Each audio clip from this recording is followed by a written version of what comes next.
Video games are dying. It's a phrase I've heard semi-recently in the past couple of months, and from AAA games spiking prices to the entire business model of Nintendo, big budget games are dying. However, that take leaves out the whole oasis of entertainment known as indie games. With the rise of the indie scene, AA studios, and a few actually respectable AAA companies, games are in this weird spot of the best they've been while dying at the same time. Yet there's been a problem rearing its ugly head in recently that concerns me for how future games will be affected if this grows bigger.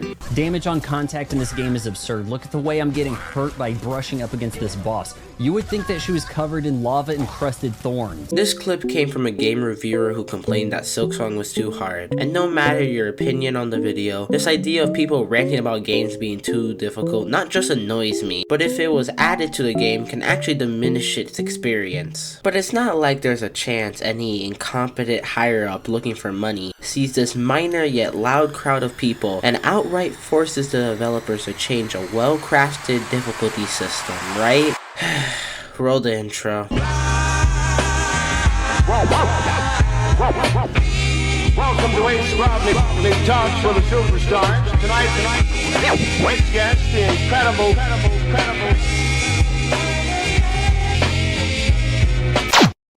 Earlier this year, I and many gamers had the experience of watching Nintendo's first ever Switch 2 Direct. And while Nintendo was hitting banger after banger of new reveals, you know, before everyone saw the prices of some of these games, near the end of the showcase we got one of the craziest 6-second clips. Holy shit! Silksong! We got a Silksong! It's coming to us with Silksong! With more crumbs of information during the coming months, the release of Silksong and the accompanying self-explosion of almost every online game store marked Team Cherry's development heaven as one of the best games this decade. With stunning visuals, silky smooth acrobatic combat, and just a complete bump in quality from Hollow Knight. Just for $20, it feels unreal. Look, in a landscape of overpriced and underdeveloped games, this game is a breath of fresh air. Yet, with this masterpiece of a game came a phrase that shocked me. Hollow Knight Silksong.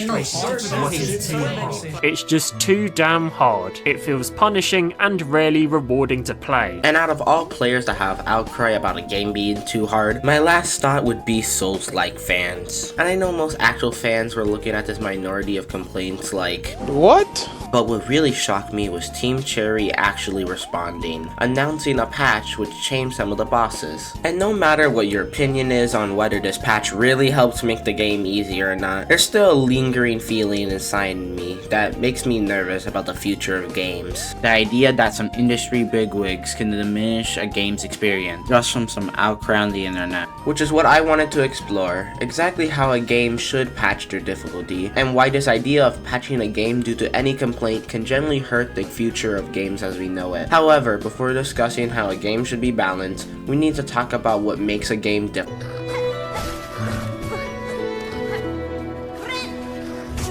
Alright, a game's difficulty can be designed into two categories I've labeled qualitative and quantitative difficulty. Qualitative difficulty means any form of a challenge, such as attack patterns or use of more mechanics in the game's progression. And quantitative mean the various numerical values like damage, cost of items, and how many enemies fill the screen. Each form of difficulty is essentially an intended experience of the game, and when messed with, it can cause a lessened experience for the player who's already overcome the challenge, and at worst ruins the entire gameplay of a game if adjusted wrong. However, there's a more expansive type of balance that a game's difficulty can have, which is accounting for multiple players.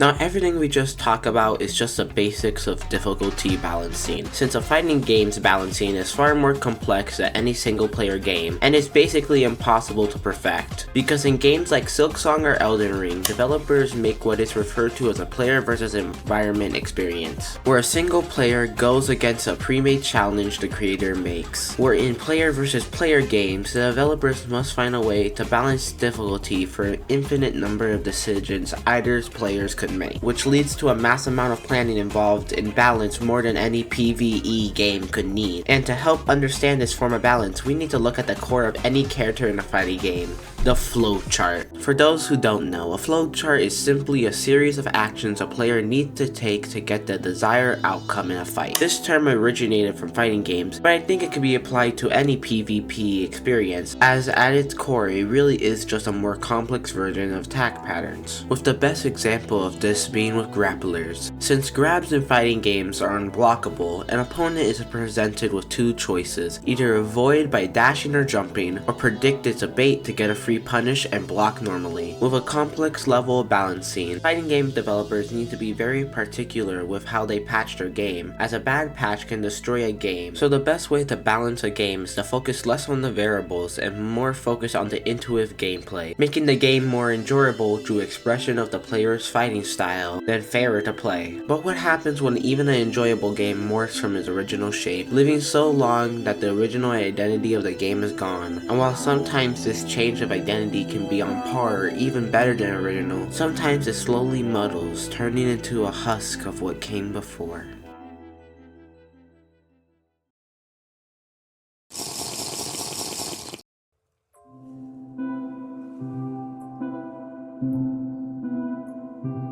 This concept of updating due to demand will never change, and even if you don't think it's a big deal for these small patches and updates to happen, I still think being able to keep the original core of the games we love is important. Like, come on, there's a whole movement that's been made to keep online support for games that we love, and I think the best way to keep the core of our games already exists in the most popular game ever. Depending on who you ask, Minecraft can represent many things, but one thing I see it as is the idea of evolution. From the creation of the game, which used the late 90s pixel aesthetic, to the gradual progression of the game we have now, Minecraft always reflects the identity of games at that point in time. And the best part is that we can review its evolution through each update, which really is the best thing needed for any game, to an extent of course, because I get if a game just can't be reverted to how it was before, due to either the nature of live service games or it's in the best interest of the company controlling the game. I get the reason for this inability to save a specific moment in time of our favorite games, but I think, if unchecked, this concept of changing every little thing without thought can and will damage the enjoyment of games we love. Not like there's 5 other things companies are doing that can ruin gaming.